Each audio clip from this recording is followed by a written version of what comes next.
How's it going, everyone? Anthony Taylor here. I hope you're having an excellent day. I just wanted to share a story about working with a client the other day.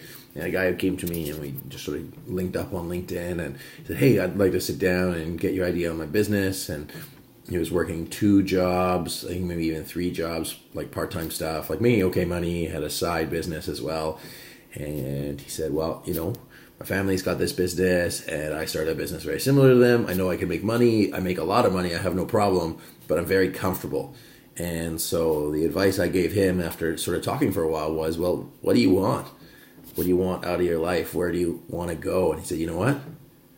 I never thought about it. And to me, that seems crazy that you've never, to him, again, just never planning where he wants to go, never having a point. And I know it's like big and scary to think of where you want to go in the future, but you don't need to have it all mapped out. I mean, a lot of people say, oh, I don't know where I want to go. But having no idea is different than having points of an idea. So the example would be if you had like a target to hit. If you don't have any target, then you're just going to keep going in different directions. And dude has no problem making money. And again, money is not necessarily the issue. He had a lot of other ambitious goals and life goals and things that he wanted to accomplish, and he was sure on those points.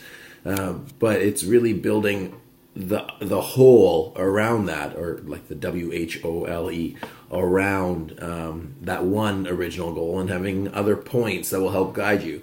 And it's a process, as you go through building your business or building your life, or even with your job or whatever.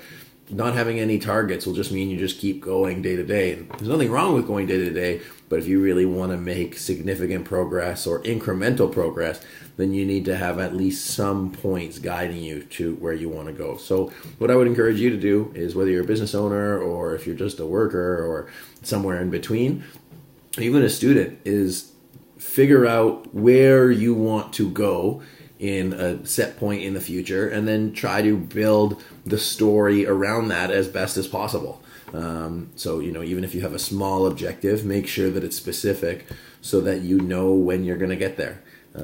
When I do strategic planning with businesses and organizations, that's really the crux of it, is where do we want to be at a point in the future? How do we know if we're going to get there? How will we know if we're successful? And then work backwards from there. So you don't need to have the whole thing planned out because your plan will change over time, but it's important to have at least little pieces of the plan and pieces that will guide you, so that when you're going through your decisions on a day-to-day basis, you can ask yourself, is this moving me closer to my goal or further away? So hopefully that helps you with some of your decision making. Hopefully that helps with some goal setting. And it doesn't need to be complicated. It's just think of the question, where do I want to go in the future? And how will I know if I was successful in getting there? So good luck, everyone. Chat with you soon. Bye.